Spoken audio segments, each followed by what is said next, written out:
Right, sure. So, how's everything with you? Oh, mate, everything's. I'm in one of the best parts of the world right now today, so nothing could be better. So, where are you at right now?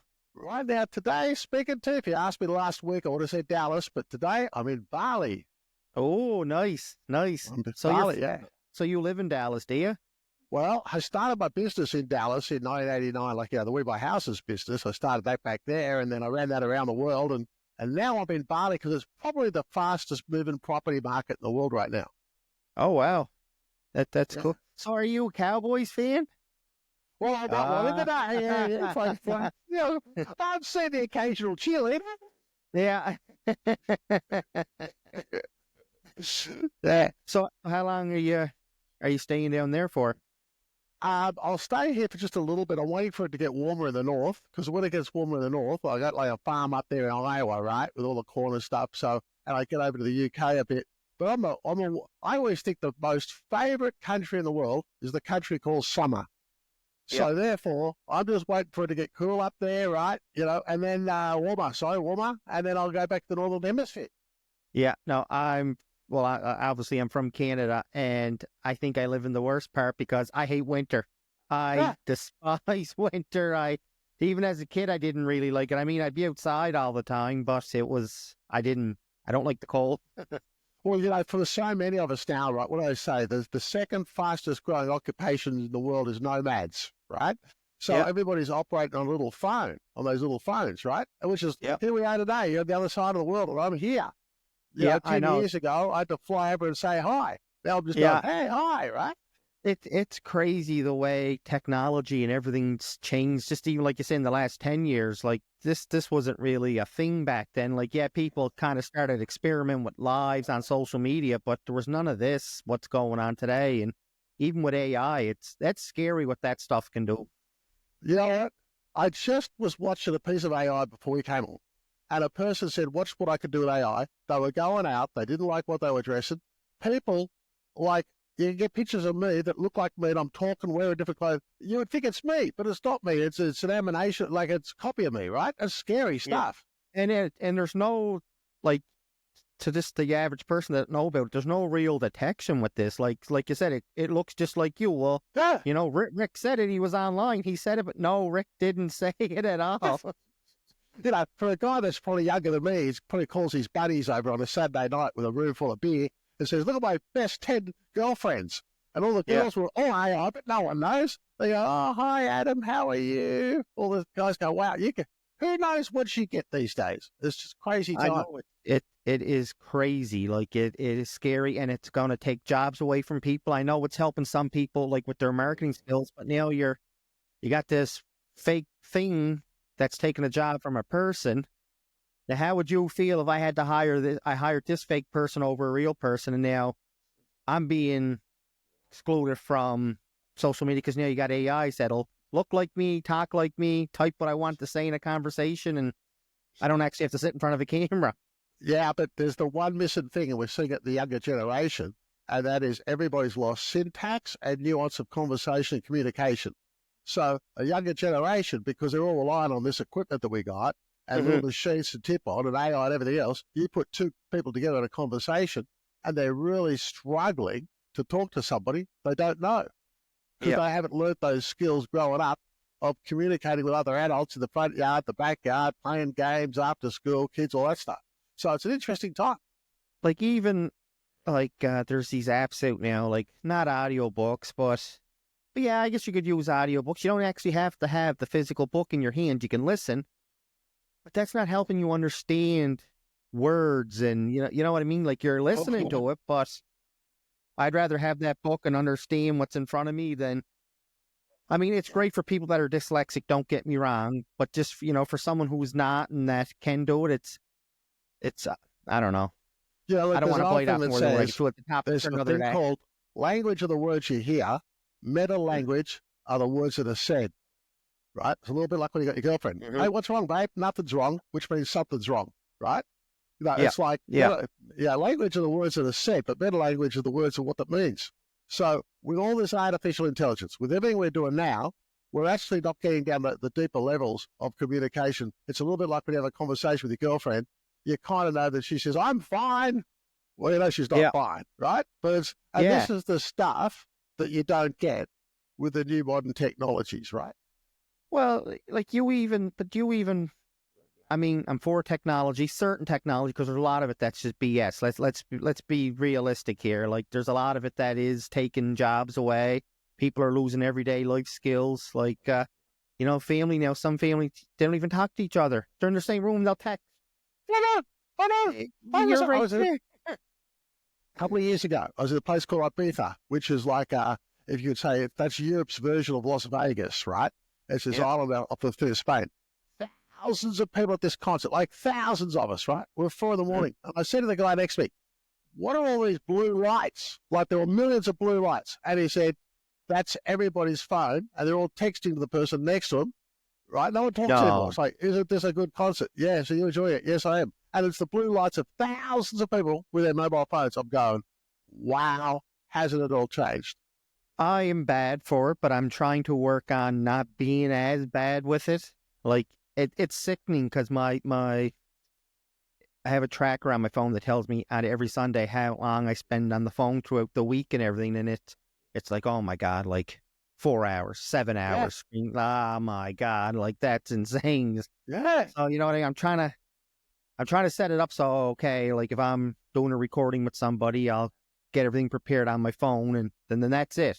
I'm done. Like, there's no more. Like, if you can't get me from the hours from here to here on Monday, Thursdays, Fridays, then you ain't getting me at all because the phone's being turned off. Yeah, I got it.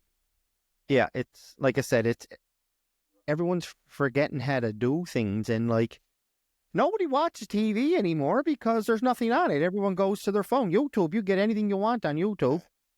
You know, I wrote a book called How to Get People to Give You Money, and it was a pretty revolutionary book, and that basically said that no one knows how to communicate anymore. They're all lost skills.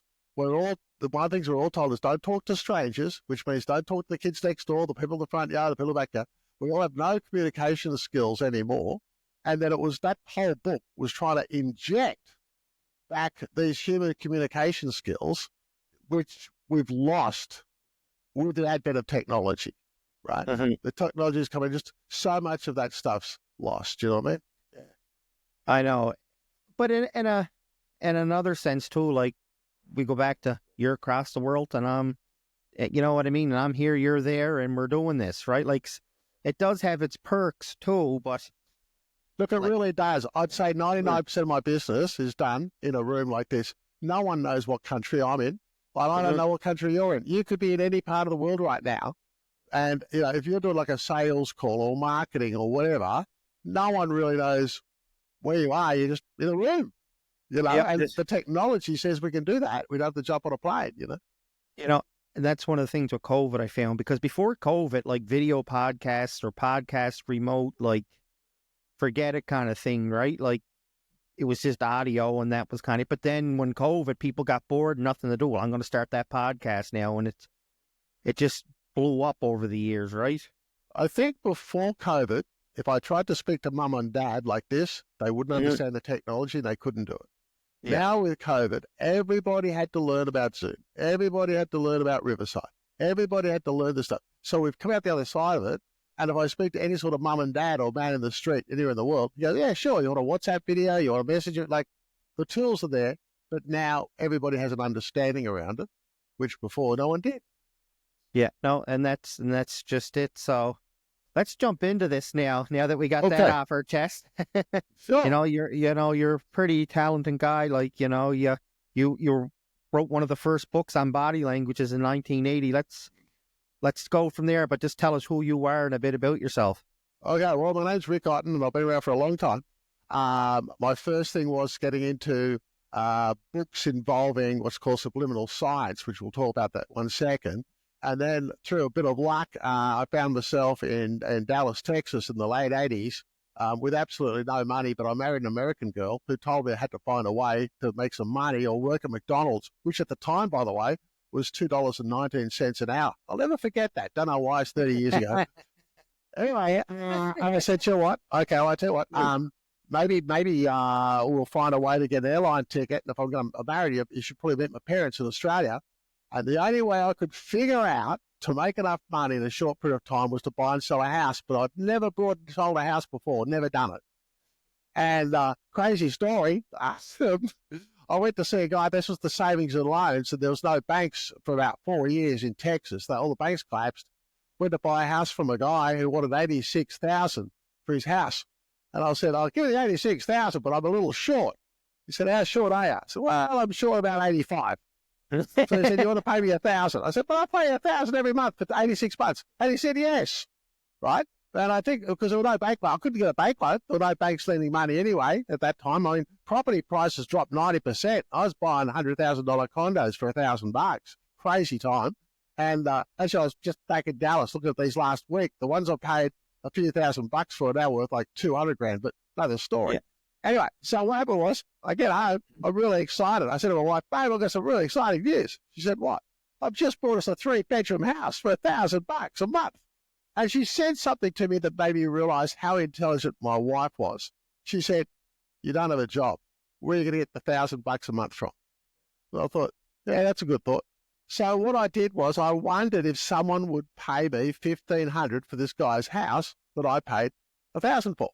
So I put a sign on the front yard for sale by owner, no deposit, $1,500, have this 3-bedroom house. Well, can I tell you, about 40 people turned up to buy this house from me for $1,500. First guy gave me $1,500, and then everybody else missed out. And everybody was really angry that they didn't have a house, and they'd come from Mesquite and Carrollton and South Dallas, all over the place to get the house. Yeah. So everybody said, could you get another house? I thought, oh, Jesus, where the hell could I do? Anyway, I got a cardboard box, cut the side of it, wrote on the side of it, we buy houses, stuck it up on a tree. And 35 years later, I think it runs now to about 12 countries around the world. Incredible.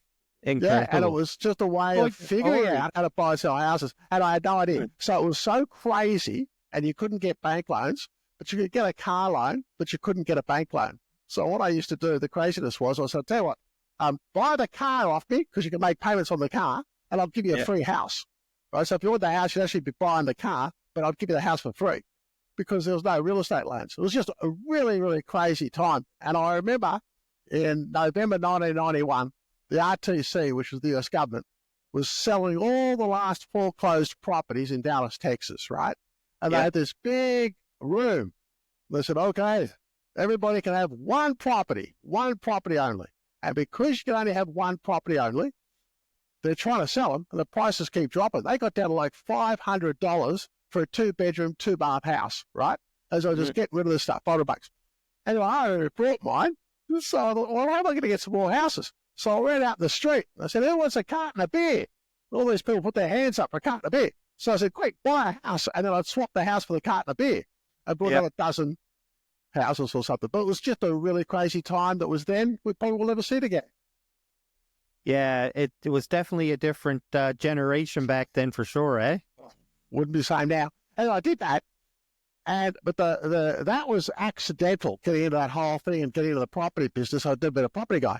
And what happens is because what happened in 1980, back in 1978, a guy called Alan Pease wanted to write a book called Body Language. And here it is here. And came out in 1980. And if you ever got a copy of this, you'll find me all the way through it. And I'm just an acknowledged contributor, because he said, Rick, I want to do this book on body language. And I said, what is it? He said, he'd been reading these journals, Darwin's Book of Evolution and How the Human Works, and these scientific journals. He said, mate, did you know that when we do actions with the body, it tells us what people are thinking? And I thought, really? And he said, I want to write it in a book in such a way that the man in the street can understand it, because a book like that had never been written before. And I did body language, sold about 80 million copies around the world. And I remember at the time, this is how crazy it was, Al would go, I'd pop along as well, and he'd be talking to groups of people about body language. And can I just tell you something? Everybody in the room would be booing, saying, this is woo-woo, this is hard, bullshit, mate, this is not true, where'd you come up with this crap from? It took at least a decade before people stopped saying it was full of shit, it was all crap. And now, body language is absolutely mainstream. It So, is. I yeah, started getting into psychology myself and just reading books, and I actually had an intelligence officer on from the UK, and he wrote a book, How to Tell if Someone's Lying. He's ranked actually ninth in the world right now for body language. yeah. Well, and Yeah, then with my time, it just didn't exist. And it was, I call it pushing shit uphill with a rubber fork, trying to convince somebody about a subject called body language at the time. Because people said it just doesn't. It must be. It was just so crazy. It was just so out there. And yeah, yeah. But now looking back from then, how has this evolution of it changed since you contribute to this back in 1980?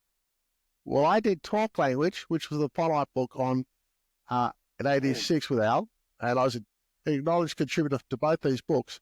And that was how, as we said earlier, people talk words, but words have a value, and how you structure a sentence and how you use those words and which words you use can create not only very different messaging, um, but you tie that into the fact of what subliminal science is that when we talk to someone, only 7% of our communication are the words we use, 38% is the tonality, 55% is what's called subliminal science, which is you get a hunch about me or a gut feeling about me. And it's all these signals that you're picking up subliminally, but you just don't know yet how to consciously read them. So, but you're just going, I've got a feeling about this guy. And when I took this for 40 years, so exciting. And then I started realizing that the brain is made up of about 52 little boxes, and each box in the brain only contains certain parts of information. And we're not going to go deep into the science because it might bore all your people, but here's the deal. If I can control a conversation, I can dictate which part of your brain you're going to give me the answer from. Yep. So if you give me the answer from your frontal lobe, the word no does not exist in the frontal lobe. So if I want you to say yes, I just frame up the conversation that your brain goes to the frontal lobe and you can't say no because it doesn't exist in that part of the brain. So you can actually control conversations and control how people think. It's a little bit like if you've got a girlfriend or you're married or something like that, if your girlfriend says to you, I love you, right? The standard script reply that's already built in is, oh, I love you too, babe. That's what people do. I love you. I love you too. So really what she's saying is she's not telling you she loves you. She's just saying, I want you to tell me how much you love me. So therefore I'll say, I love you first. And you go, I love you too. So there's a lot of embedded scripts. So, so it's quite a deep science. And then people would say to me, because I built the house business around the world, right? And then we got to the stage where no one anymore knows how to communicate. Yeah. Someone about a year ago said, Rick, you've been doing subliminal science, for 40 years. Have you ever thought about subliminal science for real estate? Because then, people would close 5 times as many. People, instead of going 1 out of 10 presentations, would go 9 out of 9. So then I created some programs called Subliminal Science for Real Estate.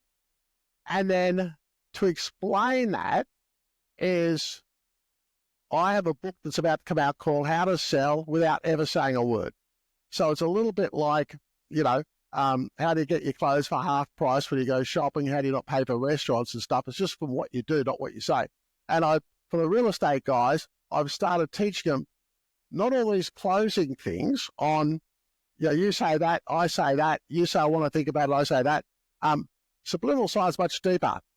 And if you've got 5 minutes, I'll tell you a little thing that probably a few of your viewers, you guys out there, probably don't know.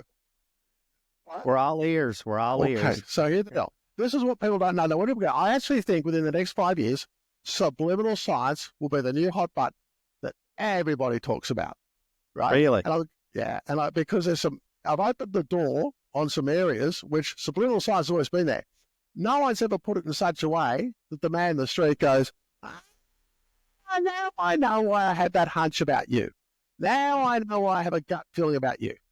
But just imagine if you knew exactly what I did in order for you to get that gut feeling or get that hunch, imagine how you could influence other people's thinkings just by knowing the tool set.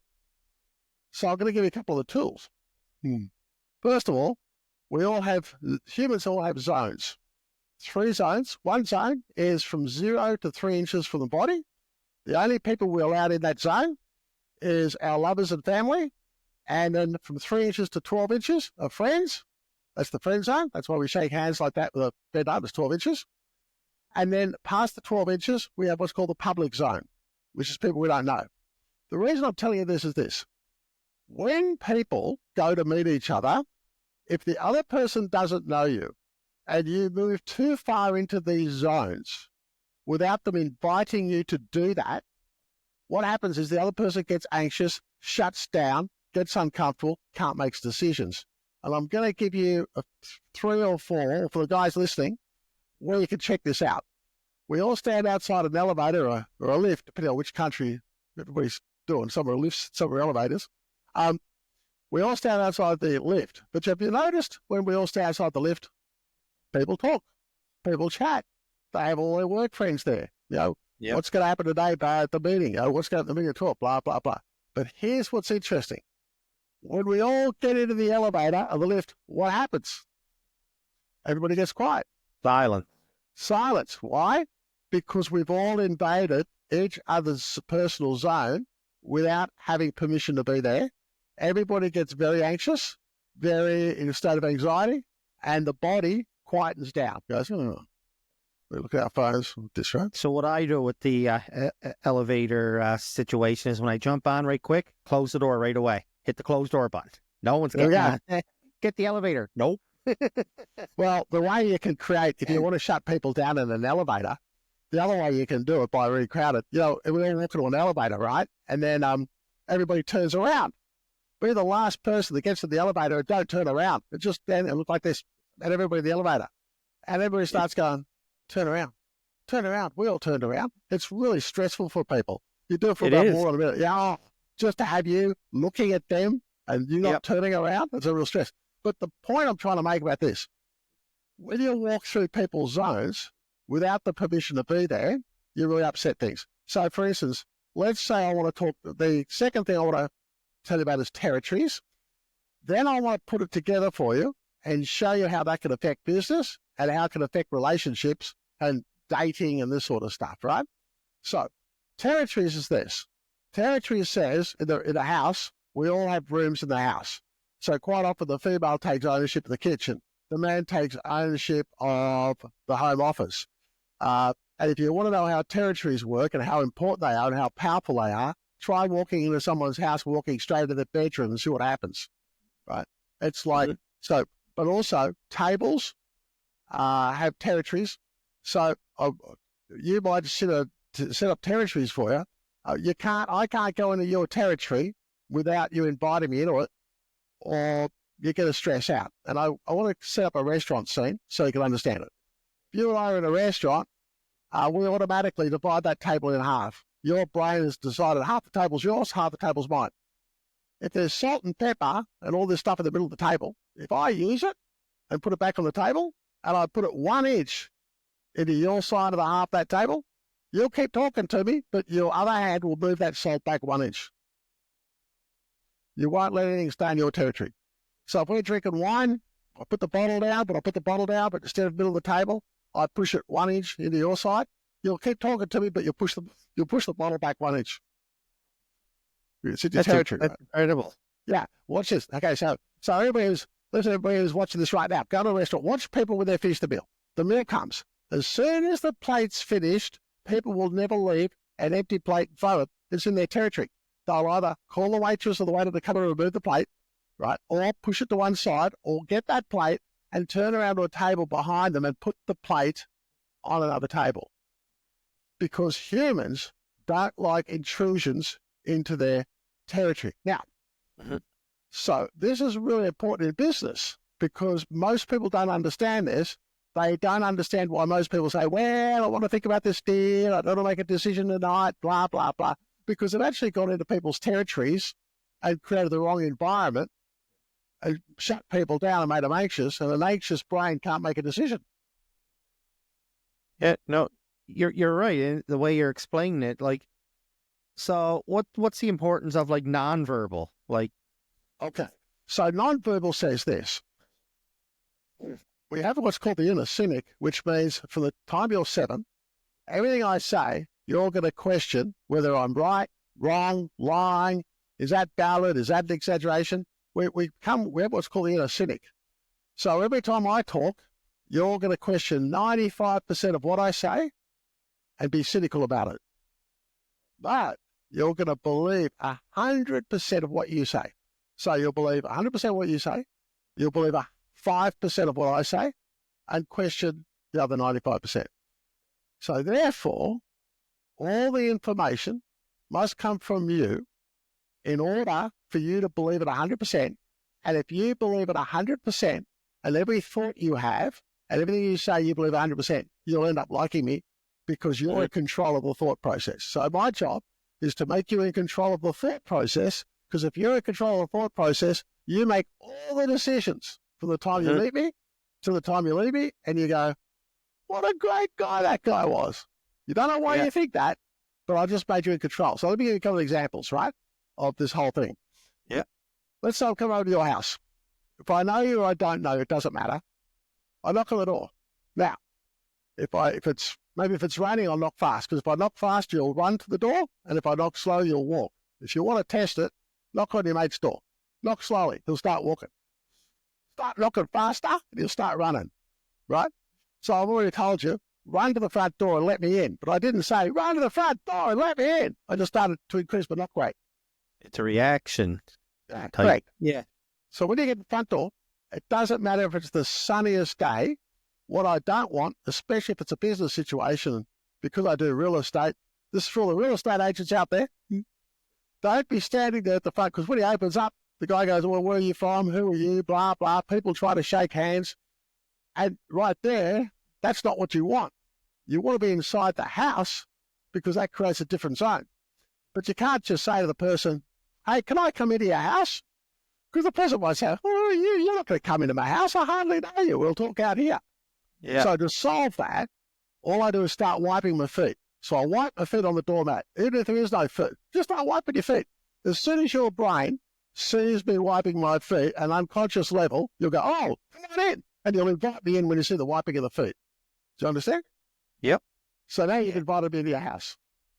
Yeah, like, how did, like, it's amazing. Like, are we programmed at a young age, like, knock at the door fast, someone's run to the door, get the door right away, or, wipe your feet at me, always coming in. So what happens is we have a part of the brain called reptilian brain at the back. Reptilian brain has no process in it. So when we're born, we have no process or embedded scripts. We know nothing. We're little babies. All we know is how to cry and poo. That's it. Yeah. But what we do is we start learning process. One of the first processes we learn is how to walk. So when we're babies, we actually try to walk about 2,000 times, and we keep falling over, until one day we figure it out. Now, once we figure it out... I'm 37, and I keep falling over. Gotta stop drinking. Right? Yeah. No, it's over. That's over. So here's the funniest part. Once you learn how to walk, that's a process that you embed. You'll always walk the same way. You'll never change it. And every time you walk it, you embed it, and it's like carving it into granite. That's why if you're walking down the street and I know you, and you've got your back to me, you walk down the street and I go, I think that's so-and-so, but I recognize you from your walk. That's why people see their friends and they go, oh, that's John. I know there's that walk anywhere, right? So, because we all get a characteristic walk, okay?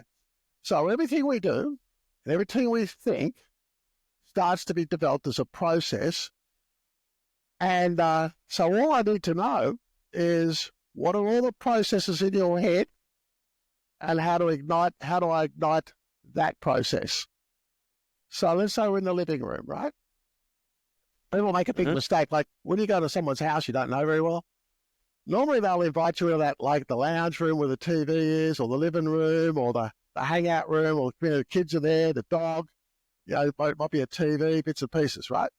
So, okay, you get that, right? Well, where people make mistakes, and I teach this in business quite a lot, they'll try to present a presentation or do some sort of business presentation in that room. It's the wrong room. The zone's wrong. The territory's wrong. Your brain hasn't switched into business mode. You won't do the deal. And that's why people walk out and goes, God, it was such a good idea, but he said he wanted to think about it. I said, yeah, because you hadn't switched the guy. It's actually the wrong room. People won't do business in a lounge room, right? So because people have to be put in a different zone. Different rooms in the house have zones are very important. So what will happen is there's usually a couple of distractions in a room if I want to talk to you. So I'll give a couple of examples about subliminal. If your TV is too loud and your kids are there and I want to talk to you, I have to have control and focus with you on the conversation. We can't have the kids to be distracting and we can't have the TV to be distracting. But I can't say to you, look, could you just put your kids back in the cage? I mean, they're your kids. I can't tell you what to do with your kids, right? Yeah. So what I'll do is when you're trying to talk to me and you're saying something really important, I'll keep looking and smiling at the kids and going, until eventually you'll say, kids, go to the damn room and go and do your own work or whatever. You'll kick your own kids out. Right? I didn't tell you to. But you made it a point to acknowledge them and then acknowledge them again, and then to the point that, okay, the parent's trying to listen to what you say, so now it's adults are talking, go in the room, right, or the other room. Well, let me put it like this. It's your house. You're the king of the house. It's your household. You've got an ego that says, this is my castle. When the kids have my control and you don't, what does it say to you about your authority in the house? Not much. Correct. So you want to correct it very quickly. You're going, wait, your subconscious says to your conscious, hey, you're losing control of your own house. I thought you were the king of the castle. Okay, I'll fix it. And then you put the kids out. Do you understand? Yep. So you want to keep authority, right? But I didn't tell you to do that. So then the TV, but your TV's loud, and I'm trying to talk to you, and the football's on, the cheerleaders, Dallas Cowboys. I can't say, could you turn your TV off? Because who am I? I'm in your house, it's your TV. I have no right to tell you to do anything. And you'd probably find in some cases, well, that's a bit offensive. I happen to like this football game, you know? So what I can do to get you to turn the TV off is say, look, I'm sorry, could you just turn that TV down just a touch, just a touch? You'll always turn it off. You'll never turn it down. You'll always turn it off. You'll say, let me do one thing better, Richard. I might just turn it off. I'll go, oh, yeah, thank you for that. That's a great idea. Yeah. Now, when we're talking, when people offer you, say, tea, coffee, I always get the glass of water. The reason I always get the glass of water is we're chatting, and I've got Mr. and Mrs. Smith there in an office environment of the house, and the water's going to run out.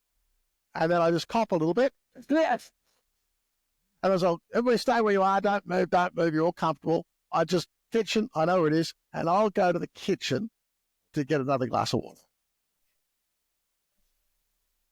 And these are techniques that have you done these with your real estate? Maybe 7,000 times. Sure. So they are effective then. Yeah, I've become, it's always about being really, really casual, but incredibly highly structured. So, no, it's like I never say anything without a purpose, but it always comes across like a conversation. So then when I go in to get the glass of water, what do you think happens next? You get to see the view of their house. Yeah. And Mrs. Smith is going to come into that kitchen in about 5 seconds' time and say, Richard, let me help you do that. Why is Mrs. Smith going to come into the kitchen? It's her territory. She owns it. That's why sometimes you might be watching TV and then you're with your wife and you go into the kitchen to get something and your wife hears the cupboards banging. And what's the first thing she'll say? What are you looking for, mate? Just tell me what it is. It's okay, honey. I'll buy it. Tell me what it is. I know what it is. And then she'll come and goes, what is it? I want the blood. It's here. Right? Because she's going to come in. She takes control. That's her room. Now, the thing is, I want everybody in the kitchen because if you've ever been to a party, parties always start in kitchens. Why? Because that's the friend zone. Everybody who's in the kitchen is a friend. They're not a stranger. They're a friend. What I want to do is I want to implant the thought that you think of me as your friend. In that first room, you think of me as a stranger. If I'm down in the friend's room, we start chatting because I'm there with Mrs. Smith, and I've found over 40 years, you can't be in a guy's kitchen for very long with his wife before the guy comes in. Yeah. Now, if he doesn't come in, just start giggling. He'll be within about 5 seconds. So now everybody's in the kitchen. But here's the thing. You're just going to find you like me because we're in the friends room. So this is where they hit this friends room, right? And we talk. And I still don't talk about a transaction in this room. It's the wrong room still. But what I need to do is I know that no one will buy anything from me if you don't like me. Like, you don't go with a girl you don't like. You don't go with a girl you don't like. You're bringing them in closer to you.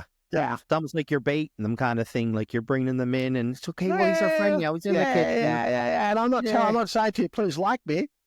No, I'll just use the subliminal. No. Yeah, right. Right. Just bring me. Yeah. Then you go, hey, fun guy. Yeah. But I know that if you're going to do business with me, you've got to like me first, right? So, no one's going to buy a house for a girl they don't like. So therefore, you're going to have to like me first. But in the kitchen, you'll get to like me. Now, when we're going to do business, people say, why are you here? What's out? Let's talk about this business proposal. This is the bit that's really exciting. I've got to get you in a business mode, but you've got to get yourself in a business mode. I'd never say, can we talk business? Right? Because you'll politely say, yeah, but you're not in business mode. So business mode means most people between 9 and 5 are in an office behind a desk with a chair making business decisions.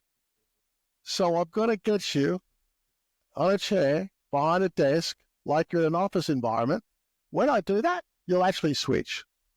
You'll actually go from talking about the weather, talking about the football to, right, we're here to do business. And if I could make that switch happen, therefore you're in an environment where you make a business decision to do something which you would not do in the kitchen and you wouldn't do in the living room. Mm-hmm. And the way I do that is with a helicopter. So what I did, when I first walked into the house, I've got to find a table. There'll always be a table. There'll be a dining room table. There'll be a living room. There'll be a table somewhere where people sit with chairs. Okay? And usually on it, I've found over the years, people store their entire house on their table. There's clothes and this and books and blah, and everything gets thrown on the table, right? Do you know what I mean? Yeah. So I can't go to the table and say, move your crap off the table. Well, it's going to offend everybody. So I do the helicopter. Yeah, you can, but I don't know how well your business meeting would go. As I say, it would go down like a cup of cold sick. So here's the deal. What I'm going to do is I've got to get you to decide, coming back what we said, right, you're going to make all the decisions. I never make a decision. You've got to decide that you want to clean your own table. So how I do that is go, I want to show you something. Can I use this table? People always say, sure. Now, I do the helicopter. I walk over there with my book, and I stand above the table and do this. Now, as I do this, people start cleaning the table because they can see I can't put my book down while there's crap on the table. Mm-hmm. So then they start scrambling, saying, well, we'll clean the table. Kids, help clean the table. Clean the table. And as they clean the table, I start to land. I start lowering myself into the seat. Now, as I'm lowering myself into the seat and sitting down, they're scrambling and they'll clean everything off the table, and now the table will be perfectly clean. Do you understand? Yep. When I sit down with my stuff at the table, people will automatically sit down as well. Now, does that always work? Like, no, sometimes they don't sit down. If they don't sit down, what I do is I talk to their belly button. So I'm now sitting down, they're standing up. If I talk to people's belly button and do a whole presentation to their belly button, people go like this. And then they'll slowly sit down. Yeah, because I was going to ask you, what other techniques do you use? Like, if the ones that you said already is like sometimes, because everyone's different, obviously, like if they don't work, what are some other techniques that you try to approach? To do what? You know, like, you know, you said about the living room to the kitchen, like, you know, if it doesn't work, like you want to get in that friend zone. Yeah. How else would you go about doing that? A few ways. When they're showing me the house, because quite often people might want to show me a house. Mm-hmm. Quite often, if you and I have a conversation about anything, you'll be on that side and I'll be on this side. We'll chat like this, okay? And quite often when I look around the house, I want to embed you as my friend if I can't do the kitchen thing, but I've got to embed you as my friend. So I can't talk to you, go into a room and talk to you like this. If I talk to you like this, there's going to be a territory line between you and I might say a comment, but like playing tennis, you're going to have, yeah, but, and you'll disagree with me because you want to bat something else across the net. So we're going to find that we're constantly batting across the net because I've got the territory line, right, which will be a problem. I've got to remove the territory line. The way I do that, if I'm talking to a room in a house, I will talk about the wall or I'll talk about a third party something in that room. When I talk about the third something, like who put the painting up there or who put the picture, I will now step with my left foot or my right foot, depending on which side I'm on, and stand next to you. So now we're both standing next to each other, looking at the spot on the wall. As soon as we stand next to each other and not opposite each other, the territory line moves, and the territory line moves is between you and me and the wall. So the wall becomes the enemy. I'm no longer the enemy because we're together on the same side of the net. Now, one more thing to do, which is more important still, but I don't forget it to this day. I've been doing this years. Are you left-handed or right-handed? I'm right-handed. Okay. Before I do this move, I would have established whether you're right-handed or left-handed. I might just get you to hold something or something like this. If you're right-handed, I'm left-handed. So I'm always going to stand to the left of you. If I stand to the left of you, I'm going to be gesturing with my left hand because I'm left-handed. And if I stand to the left of you and you're to the right, you're going to gesture with your right hand because you're right-handed. So you're gesturing with your right hand and I'm gesturing with my left hand. What we create between you and I is like an environmental cocoon, like we're stuck together in the trenches in Vietnam with one bullet, and the Japs are coming over the hill, right? It actually puts us in an environment where we just feel incredibly in tune with each other, but we don't know why. We're singing from the same song sheet. So now every time I move around the house, I'll make sure I set up that cocoon environment so that you're thinking, you know what? I just feel aligned with this guy.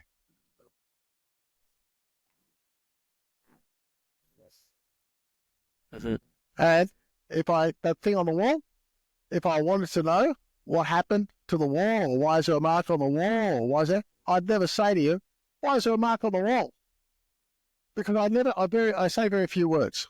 What I do is I go up with the hand and I rub it. If I rub it, you will explain it. So all I have to do is go up to it and look at it. Go, rub it a little bit. And then you'll start explaining what happened to the wall. Yeah, I want to go back to this for a minute. You come to someone's house, you said, you knock on the door, they come to the door, you wipe your feet. Then they assume that you're coming in, but like when you want to come in, like obviously you're not just going to walk into someone's home and you do the technique of wiping your feet and they still don't budge on that. What's another technique that you would use in that situation to get in? I've got to be honest with you. I just don't think I've ever had a situation where I'm wiping my feet on someone's doormat and they've said to me, you're not coming in. I don't think I've ever had that. I think really? I think we have social politeness. It's social politeness. For instance, if I go to someone's house, they're going to offer me a glass of water or a cup of tea or a coffee. Why? It's embedded social politeness. It's embedded. It's just what we do. It's how we are. So they're just things that we do as humans that we just do. They're just embedded. Now, don't get me wrong. I'm not talking about a guy's house who I've never met and I don't know. So I'm not going up to a street. I'm not walking down cold calling in the street and cold calling with people I don't know, knocking on the house. They come to the front door and I'm wiping my feet, expecting because they're going to say, who are you? Yeah. So there's got to be some sort of reason why I'm there. They know I'm coming. I'm a friend. They're expecting me, something like that, right? Yeah, you can't do this with just cold people. No one's going to invite you into their house. Okay. So you got to have a purpose then. Like, so you're let's not just coming in for a minute. Let's say I'm a guy coming over to inspect your refrigerator, or I'm a guy coming over because you want to sell your house, or I might be a service guy of some sort of service provider. a service provider. Well, I don't want to talk about what we're talking about outside in the street. So I've got two shops. So I say, can I come inside the house and show you what I got? I could do that. Or the other option is just to start wiping my feet and you're going to invite me in.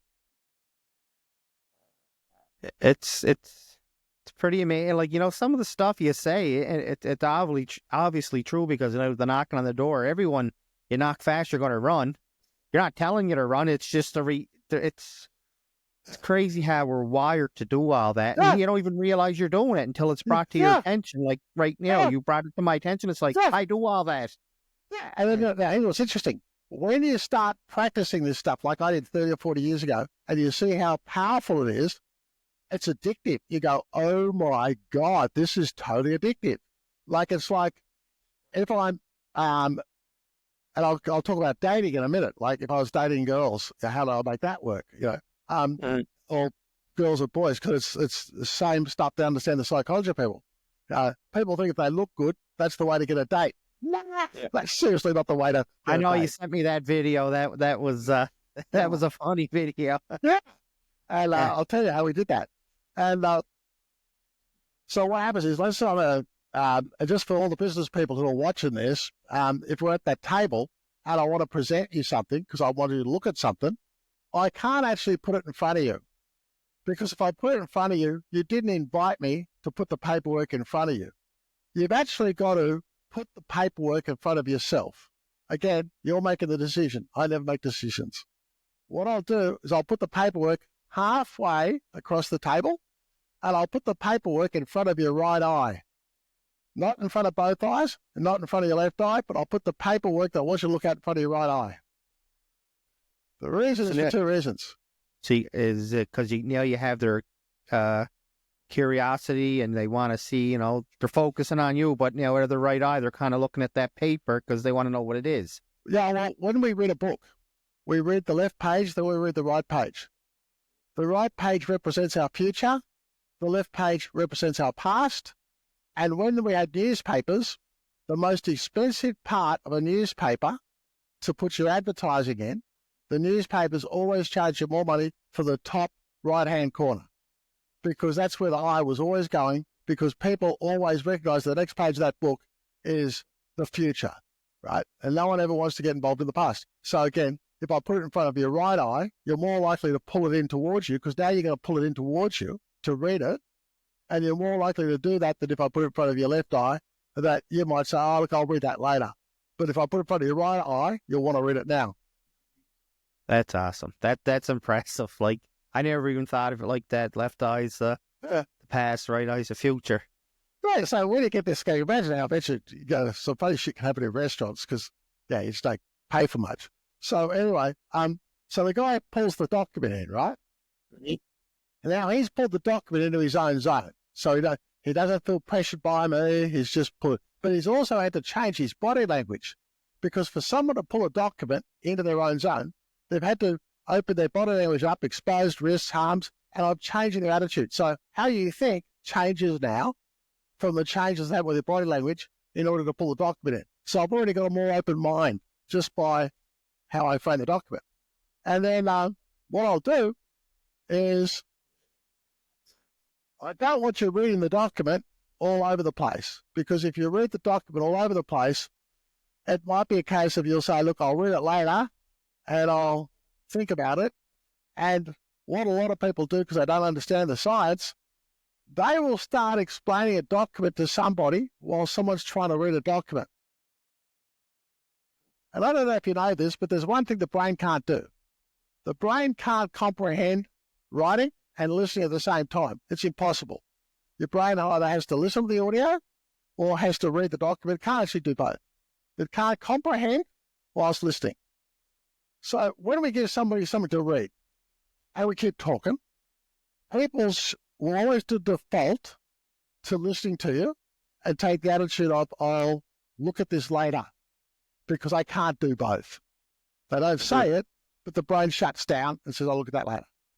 So if people are smart and they understand this, and if everybody just takes this one bit away, when you're showing someone a document, they want to read a document, what I do that works really well, I'm going to get a pen off the table here. I'll come around and show you, and I'll say, John, or Terry, or Bill, there's something in this document you've really got to look at. I'll come around and get beside you, but I must crouch down, and I must be 1 inch lower than you. If you think that I'm taller than you, you'll think I'm overbearing. If you think I'm overbearing, you'll shut down. So therefore, I have to belittle myself in comparison to you because you're the king of the castle, you own the house. And you'll only make a decision if you feel it was your decision and you're still the king of the house. So I'll come on the other side and I'll sort of get down and go, let me show you this. What I think might be really good right now is this, I talked to you about section 3, which is on the front there. Section 3 is a really smart thing. So together, let's have a look at section 3. Now, people always follow the end of a pen. So writing with a pen, that's got low value. The most powerful value is you can control what someone thinks by the movement of a pen. So when I move the pen down to the document, I want you to read section 3. Your eyes will actually go down and read section 3 because that's where the pen is. You won't read section 4. You won't read section 2. You'll only read section 3, and it's imperative I say nothing because if I say anything at all, your brain can't process. So you process section 3. When you finish section 3, your little eyes go like this. It's not finished, I've read it. So they go, okay, John, so the next bit I'd like to tell you about is about the guarantee and what other people think about our company, as you can see in question 5. And you watch, if you ever do this, people just follow the pen, and then it makes it easy for people to make business decisions because they've been able to process and you've been able to give it to them, and it's just got to not talk, right?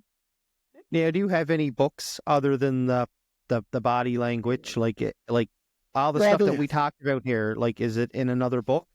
Yeah, look, the first thing I've done, I think, is the first one. If people go to subliminalscienceforrealestate.com, I've got the subliminal science for business, the subliminal science for real estate. And I think probably the best website you go to is like subliminalselling.co. Now there, people can get downloads and an introduction to the subject because it's pretty addictive. Once you get, what I might do for you guys, why don't I just organize for your listeners? What if we give some links and people can grab some of my stuff and I'll just give it to you guys? Would that help? Yeah, maybe, for sure. Look, I've got, how about we do this? People can pay $50 for that on Amazon, how to get people to give you money. But why don't I set you up a link just for your people? If they click on it, I'll give them a copy. And people can start learning this stuff, right? Because once you learn it, it's really addictive. Yeah, like I said, I get into psychology. I always had an interest in it over the years. So I finally broke down and said, you know what, I'm going to do it. So anyway, I ordered the wrong book. I ordered Dark Psychology, like the manipulation and talks about love bombing and just all different weird, you know what I mean? Not weird stuff, but just that's not what I wanted. I wanted like the body language. Like, watch the person, like had to tell if he's lying or just watch his reactions to something, or that's what I wanted. But anyway, I ordered another one, but I'm probably going to pick up a copy of your book too. Well, here's what I did in my book. My book's unusual because we wrote it the way we wrote body language, which is no word is more than 8 letters and 2 syllables. And here's why. If you keep words less than 8 letters and 2 syllables, it's easy for the brain to process as you read.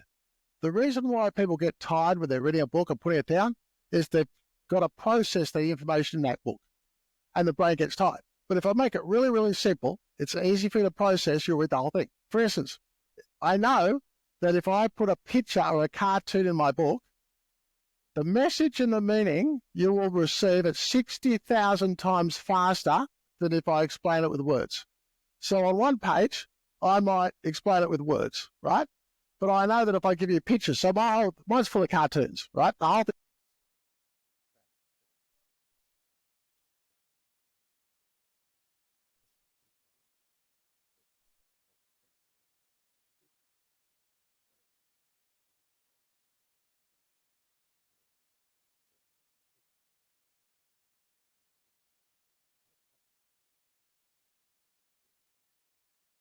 I think the easiest way for people to get their head around this, because it's where the future's going, I got this book on Amazon called How to Get People to Give You Money. And it's pretty much you go and people don't charge you much for clothes and get restaurant things for half price and stuff just by saying nothing.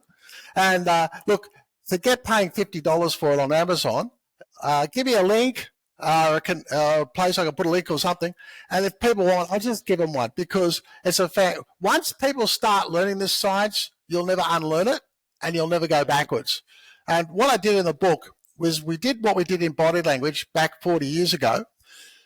We understand that most people never read books. About 80% of people who buy a book will never finish it. They start reading it, it's too hard, they put it down. Our books are designed in 2 syllables, 8 letters, so it's easy on the brain to process. And my book is full of cartoons. Why? Because I could write it, but if I give you a visualization with a cartoon, your brain will take that information in 60,000 times faster than reading it. And so because I just want you guys to get it, so you can use it, it's just full of cartoons. And you know what? You're absolutely right about like having to stop reading because your brain's trying to absorb what you read. Like I'm reading philosophy right now. Oh, and now I find it interesting, but I can only read like a chapter, then I got to stop. So I got to try to process and understand everything that they're saying, right? I think when I look at this subject and people talk to me about it, they always say the same thing. There's a lot of things out there, but the way people are communicating it is not to the man in the street. It's highbrow, I, there, thou, with the language palette that most people are trying to get their head around this stuff, but they can't communicate to the language palette. I'm just a simple man. I'll just talk to you in 2 syllables, 8 letters, so the man in the street gets it. Yep. No, and you're absolutely right. That's the thing. You're absolutely right about it. It's about, like, you know, it's almost like boredom, not boredom, but you're reading so much and you're taking all these new words in out of your vocabulary and you're trying to Google what they are and find out what they mean, plus trying to read the book at the same time. So you know what the word means. I need a break. Yeah. So what happens is when you people try to impress other people by using sophisticated language to prove to other people how important and how powerful they are. What they don't understand is, from the reader's point of view, he now has to talk with 9 other sections of his brain that all have to come together in a meeting and say, I think that word means this. Can you just check on that? Yeah. Now, with all this processing going on, with all these components of the brain processing this book, the brain gets tired. Eventually, you put it up on the shelf. You promise you're going to get back to it, but you never get back to it. And you won't either. You won't. Because now you want to restart all over from the first again, because now you forget everything. Because it's there you go. Yeah. And it just... Yeah, and I always think with this stuff, you just start doing small bits with it. You know, it might even be you meet a girl, right? And this is something that most guys who are married have gone. They've met a girl. Well, you never go and meet a girl and stand opposite her at any sort of function or a party. She doesn't know you. You don't know her. You've already created a barrier between the two of you. What I will do to connect with a female is I'll walk up, but I'll stand next to her and I'll talk about something else in the room. I'll go, let me ask you something. John looks like he's a pretty good piano player. What are your thoughts? Now, as soon as I do this and I reference something else that's not her, so I won't say what a beautiful dress you have or geez, you look pretty. It's too conflicting. I'm on the barrier line. By being in the third person, not only have I created a safety zone, but I've also brought in the third person. I've moved the territory line, and she now thinks we're both singing from the same song sheet. It's just a change. And that, you'll find, will get you a lot further just in those initial conversations, just how you stand. And then if she loves you, watch the feet. As you're talking to her, if the feet move, if the feet point towards you, she likes you. And if the feet point away, she's about to leave. So, you know. And you know what? You're right, because it's just that simple. The more you read up on it, it's you're pretty absolutely right.